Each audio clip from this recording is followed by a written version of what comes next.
The Green Bay Packers survive a nail-biter in Lambeau as they defeat the Houston Texans 24-22.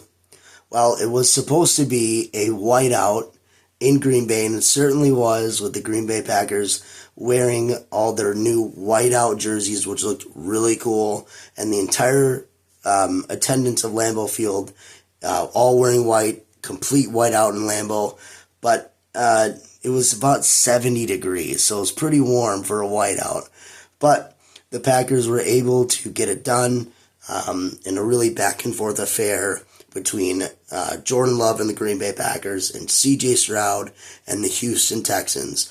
I said at the beginning of the season to friends, and I also said it, I believe, last week, that I did pick the Green Bay Packers and the Houston Texans to be in the Super Bowl this year.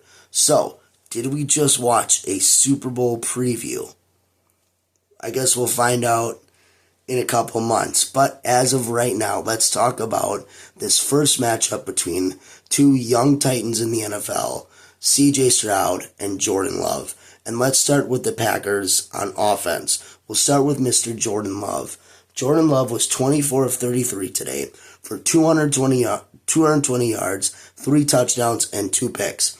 Now, the 2 picks that Jordan had, the first one, I'm not really going to blame him for. It was kind of batted around, but it was an early mistake in the game, and it allowed the Texans to score first. But we'll get to all that. The second pick that Jordan had was a really dumb high pass way over Christian Watson's head. Shouldn't have thrown that ball. Didn't need to throw that ball. But it was a bad pick. Other than the 2 bad picks, Jordan Love had 3 touchdown passes, and they all looked great. And those 3 touchdown passes went to Josh Jacobs, which was his very first receiving touchdown of his career. So congratulations to him. The first one that they had, the first one that they had was to Tucker Kraft, which was an absolute bullet, threading the needle right to Tucker Kraft. It was a beautiful throw in the end zone. And then the other touchdown that Jordan had was to Dontavian Wicks. And Dontavian Wicks kind of walked the sideline and jumped in and was able to score. Let's get to kind of on the receiving end. The receiving leader for the Packers was Romeo Doubs with 8 receptions for 94 yards. So again, Romeo Doubs in his second week back, really getting right back into it of being the top target and really getting involved in the passing game. Like I said, Dontavian Wicks, he had 3 receptions for 48 yards and a touchdown. Tucker Kraft, he had 3 receptions for 33 yards and a tutty. And then we kind of get to, like, the passing game was great. A lot of different receivers got the ball. Jordan spread the ball around really well. In the running game, Josh Jacobs, outside of his receiving touchdown, he had 12 rushing attempts for 76 yards. So the rushing game wasn't too big for the Packers today, but certainly was able to get the job done. Josh Jacobs had a lot of runs at pivotal moments and was able to pick up a couple first downs. That was really, really good. But the main focus and the big reason why the Packers won today is their defense. The Green Bay Packers defense was spot on today. They were top tier, holding an elite quarterback like C.J. Stroud in check. C.J. Stroud was 10 for 21 and only had 86 yards, a career low for him. And he was under pressure all day long, which was fantastic to see. We had talked last week about how the Packers pass rush was not doing too hot. They had no sacks last week against Kyler Murray, but they had 4 this week. Eric Wilson had 2. Eric Wilson was a complete stud today. 2 sacks. Rashawn Gary had a sack. And Xavier McKinney had a sack. He didn't have an interception today, but he had a sack where he came right around the outside and got Stroud right when Stroud was least expecting it. But the Packers, they forced C.J. Stroud to throw the ball, and he did not throw well. Not at all. Total complete dominance for for the Packers on defense today. C.J. Stroud, you could tell when he was on the sideline, very, very frustrated, which is exactly what we'd like to see of these opposing quarterbacks. We want these quarterbacks to be frustrated. We want these quarterbacks to be uncomfortable because this defense just did a really, really good job today. The rushing game, kind of not so much, but the Texans were kind of put into great situations. They had 16 points off of turnovers, and we'll get to that in a second. But kind of the biggest threat was just Joe Mixon today. Joe Mixon had 25 rushing attempts, 115 yards, and 2 touchdowns. And that first one, one of the touchdowns he had was kind of just they were put in a perfect position because of a mishap with the Packers. And I guess let's just get into that right away. The Green Bay Packers definitely lost the turnover battle today, 3-0. Okay? Like we said, Jordan's 2 interceptions, and one of those put the Texans into field goal range right away.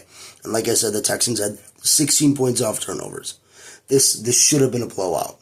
The Packers had a lot of opportunities on offense, especially in the second half, late in the game. The Packers should have blown the Texans out. But they didn't because they shot themselves in the foot too many times. So we had the 2 interceptions by Jordan Love. We had what was technically a punt fumble by Ballantyne, Corey Ballantyne. It's one of those, the special teams today, it was some of those situations where it's like, what are you doing? Like, what are we doing here? Getting a punt and returning it when they should have let it go, letting it go when he should have just returned it. And Corey Ballantyne's mishap, when he gets in front of Keyshawn and the ball hits his leg, and then the Texans were able to get the ball right there. What are we doing? I texted a buddy about this, and I mean this. It's really time we have a discussion about Rich Bisaccia's future in Green Bay. Because, what are we doing here? What are the improvements that are happening on special teams? Because I'm not seeing it. There were a lot of mishaps today that happened on special teams that almost cost the Packers the game. And that can't happen. It cannot happen. Special teams has cost the Packers a lot of games in the past, and I really don't want it to happen this year or any other time in the future. So special teams, definitely something the Packers still need to clean up. Really need to clean it up. If we look at penalty-wise today, the Green Bay Packers had 8 penalties for 95 yards. Some boneheaded penalties today. Offsides, holding, illegal blocks, illegal formation. I don't know. The Packers were really disciplined last week, and I believe the week before. But penalties, it didn't cost the Packers too much today. But definitely this is something that the Packers need to clean up. They really do. 8 penalties is unacceptable. 1 or 2 I get. 8, not so much. But overall, the Packers did well today. They did what they needed to do. They did well. Another couple highlights I want to get to, obviously, before McManus. Another highlight I want to get to. Danny Whelan is probably one of the best punters in the NFL. Danny Whelan had 5 punts today, an average of 56.8 yards. That's amazing for a punter. That's great, with a long of 66. So the Packers definitely found and have their punter that they're going to want to stick with for a while. And the last thing I want to talk about, the Packers may have found a kicker. We may have a kicker, ladies and gentlemen.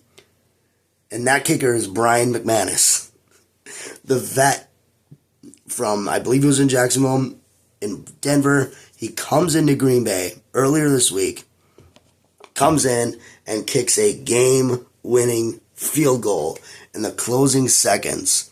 I mean, can you imagine coming into a brand new team, and then later that week, you kick a game-winning field goal?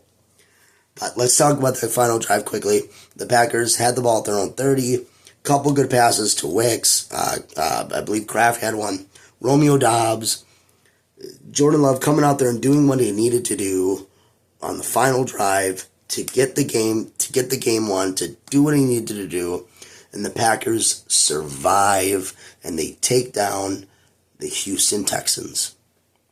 It was a great game, very fun to watch, not as stressless as last week against Arizona, but I'll take it. I'll always take a Packer win.